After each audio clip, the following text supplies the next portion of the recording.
I love that song. Welcome to the jungle. Who picked the walk-in music? Goodness. Good afternoon, Patriots. All right. So full disclosure, someone told me backstage about a certain pair of socks Mr. Mulvaney is wearing. Those are my Captain America Captain America. My daughter's supposed to be watching this on television, so there you go, Caroline. So thank you for coming out today. So folks, today's discussion, we're going to really focus on three core areas, and that would be regulations, the budget, and tax cuts. So in 15 minutes. In 15 That'd be great. minutes. I got it. In 15 minutes. So we're going to start with regulations. And you know what? I understand that reducing regulations is one of the president's top priorities for his administration. And it's really something we don't hear enough about. I don't think we've heard a lot about the tax cuts, which we'll get into in a moment. But in regards to regulations, it's like they kind of work hand in hand with the rollback in taxes and regulations. Can you give us a progress report on what has been done to date? Sure, and I think the reason you're not hearing much about it is that it's because it's going extraordinarily well, and the press doesn't like to cover stuff that's going well for the administration. So we try and talk about it every chance we get. I think the last time we tallied it up, Deneen, we were someplace about 1,500 Obama-era regulations, either delayed, stalled, killed, or something like that. We're going to do even more in the next year. Keep in mind, it takes a long time. If it was really quick to put in a regulation, it's really quick to get rid of it. And that's why you saw this flurry of activity across all of the cabinet agencies this year, because the Obama administration had done a bunch of things on the way out the door that was easy to undo. But the really, really big stuff, the stuff they worked hard on, like the waters of the U.S., the clean power plans and so forth, the stuff they took years to try and get into place, will take us just as long to get out. But we're already started in that now. We're 12, 13 months into it. So I don't think you'll see as much deregulation in the second year of the administration, but you'll start to see the really, really big pieces of the puzzle come together. And the impact has been tremendous. I was just overseas. In fact, I just flew in last night from the Middle East talking to American Chambers of Commerce. And the one thing they said was that anywhere they go in the world, they said the optimism amongst American business has never, ever been higher. And they think it has as much to do with dereg as it does with taxes. Yeah. That is huge. So what role has the OMB played in reducing the regulations? We actually, for those of you who don't know what we do, don't feel bad. No one knows what we do. There's a saying about the Office of Management and Budget that no one outside of the Beltway has ever heard of us, and nobody inside the Beltway really knows what we do. And we like it like that, because we do a little bit of everything. Everybody knows us because of the budget. And they call me the budget director and so forth, and that's fine. But the M part of OMB deals with management. And one of the things that we do then is we work with every single cabinet agency on every one of their major regulations. So the Department of Commerce, for example, if they want to put out a new reg, they have to work through us before it sees the light of day. So we're intimately involved with every single piece of regulation, and as a result, deregulation. And what we learned, Deneen, when we first got here, was the hardest part about deregulating was that the government had forgotten how to do it. It had been such a long time since any administration had told the government to dereg that there were no forms. The forms they had didn't have a, check the box here for dereg. They didn't exist. And many of the people who were working at these agencies were not born the last time that there was a major deregulation effort in the United States of America. So OMB has worked with every single one of the cabinet agencies, but it's really been the president. I think there were 4 cabinet meetings in a row where the #1 topic was, how are you doing on the dereg? How are you doing on the dereg? It's a priority for us. Get it done. And we've been happy to be able to help him do that. Yeah. So can you give us an idea of a few or maybe one of the most costly regulations that you have come across? Anything like off the charts, ridiculous? But the 2 big ones right now that you work, and you've probably heard about this if you follow politics, waters of the U.S. This is the one that says that a roadside ditch is a navigable stream. And then the one the president talks about a lot, which is on clean power plans, which is that was really the Obama administration way to bankrupt the coal industry and all the folks who work in that industry. So those are the 2 big things we're working on. The stuff we did last year doesn't get the same amount of attention because it was smaller stuff. But the president gave us a goal of getting rid of for every new reg we wanted to put in, he wanted to get rid of 2 old regs. At the end of the year, I think the total was 22 to 1. 22 gone for every new one that came out. Right. Right. And I actually wanted to ask you about that because there has been, but it's the media, of course, but there has been some, discrepancy in terms of is it really 22 and is it at all? They hate it. So, they absolutely right. hate it. So. But thank you for clarifying. And they hate it because it's working.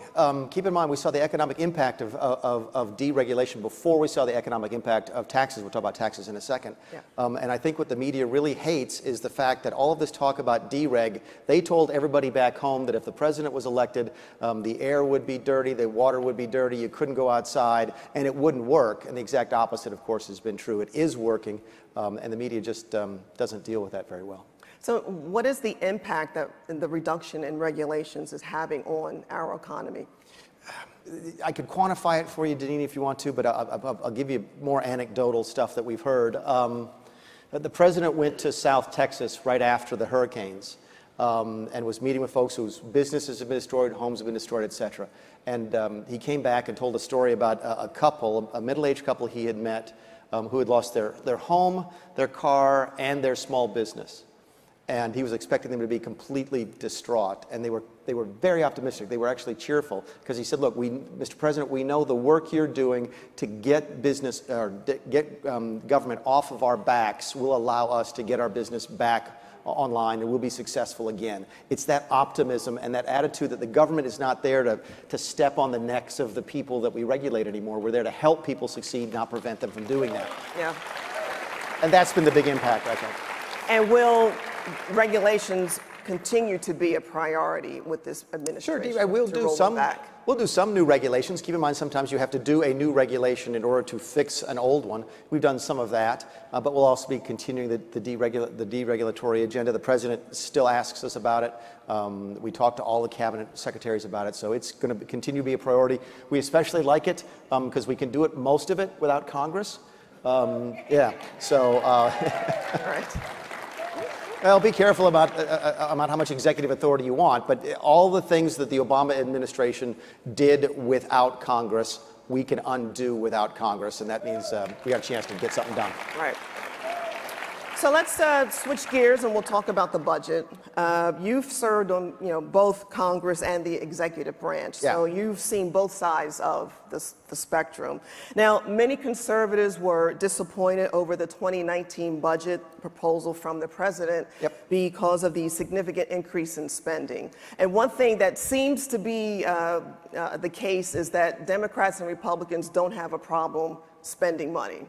So how is it that we can cut spending? How can we cut spending? Here was the challenge that we faced, and nobody was more disappointed than I was when we offered the budget that we couldn't figure out a way to get it to balance in 10 years. But here's the cards that we've been dealt. When we sat down to talk with the Democrats about the amount of money that we needed for national defense, Secretary Mattis had spent his first 8-10 months here trying to figure out how much money we needed to fix the Defense Department, not only to undo some of the damage that was done under the previous administration, but to deal with a new threat, specifically North Korea. And we settled on that number. The number for this year, for example, was $700 billion. And every time we met with the Democrats in the Oval Office, we met with Nancy Pelosi, we met with Chuck Schumer, the president and I were sitting there, and they said, oh yeah, we're with you on this one. We're with you on this one. We want to defend the country just as well as you would. That's great. And the president walks out of the meeting and said, this is going to be easy. And I said, Mr. President, this is not going to be easy. They're not telling you the truth. And when we sat down to actually get into the negotiation and said, look, we need another $100 for defense, they said, that's fine, and we'll be happy to give you that $100 for defense as long as you give us $100 for non-defense spending, stuff that Democrats like. And that was the negotiation. And that's why we ended up spending so much more money than the president wanted. You saw his tweets right after the budget came out. He said, look, we did the deal because we have to defend the nation, but the extortion payment that we paid was extraordinarily high. Almost, I think it's $120 billion, $125 billion in non-defense spending over just the next 2 years just to get the Democrats to vote for that national defense budget. So it was very frustrating to him. We talked about it a good bit. He was not happy with that extra spending, but he considers his first priority to be to defend the nation. I happen to agree with that. And that's how we ended up where we were. So what's the way to do better on spending? Elect more Republicans. Can I say that? Did I just break the, can I say, okay. Okay. Trying not to break the law here today, so. Well, To piggyback on what you just said, do we need a commission, for example, before it comes to a crisis? Like, do we need a commission to really pinpoint and highlight, the seriousness of the spending that we're under in order to get something moving? Yeah, I've not talked to the president about the commission. I've talked to the Speaker of the House a little bit, and commissions are great, and that's fine. And if they want to do that, anything that draws attention to our spending and our deficits would be fantastic. The difficulty, of course, is I think you can't swing a dead cat in this town and not hit a blue ribbon commission from time to time. They tend not to work. So the real question is up to y'all, which is how do you elect people who actually care about spending? That's the both parties, by the way. There are Republicans who will look you in the eye and say, I care about a balanced budget and I care about deficit spending, and then they come up here and they do something different. Find out who they are, but find Republicans who care about fiscal restraint. How are we going to balance the budget? I don't think we're ever going to balance the budget by only cutting spending, because I just don't think there's the will in Congress to do that. So we're going to do it the same way that we did it in the 1990s, which will grow our revenues faster than our expenses. And if there's businessmen and women in here, they know exactly what I'm talking about. If you're in a business where your expenses are growing faster than your revenues, you're in a lot of trouble. And that's where we've been for the last, generation. And we need to get to a position where we're growing our revenues faster than our expenses. And that means fiscal restraint. Doesn't necessarily mean cuts. It could if you want to. Keep in mind, if we spent $100 last year in Washington, we spent $102 next year. We call that a cut. I'm not making that part up. We'll talk about that later, maybe. If we can control our expenses and grow the economy. Because when the economy gets bigger, you make more money. And when you make more money, the government makes more money. That's because that's how we get paid, right? We get paid through taxes. So the more money you make, the more money we make. And if we can figure out a way to make you wealthier, then the government will benefit from that, and our revenues will grow, and our deficits will shrink. And that's the formula that we're trying to put into place. And so let me ask you about interest rates. That's in the news these days, rising interest rates. Your thoughts in terms of the impact on our federal deficit? Every additional 1% interest rate increase, so if we thought we were going to pay 2% interest for the next 10 years, and instead we pay 3%, that costs us $1.6 trillion over the 10-year window. Keep in mind, anytime you talk to a budgeteer like I am about spending, we always look at it in terms of 10 years because that's how we see the world. Every additional 1% in interest costs us $1.6 trillion. That's the bad news. What's the good news? Every 1% additional economic growth, so instead of growing for 2% a year for a decade, if we grow for 3% a year over that same decade, that saves us $3.26 trillion. That's how big the American economy is. That's how powerful the American economy is. And the fact we've been able to grow it now at 3% for the last couple of quarters is a big, big, big deal. If you've seen me on television, you're sick of hearing me say this, but I'll say it because it bears repeating. If you're sitting in here today and you are under the age of 30, you have never had a job in a healthy American economy. You've had a job in an Obama economy, and that is not a healthy American economy. And the things you can do with 3%, talk to your parents, talk to your grandparents. I grew up, I had a small business in the 1990s when things were really good. And if you didn't like your job in the 1990s, you could quit and start your own business and know that you had a chance. If you got laid off or got fired, you could go find another job that probably paid even better.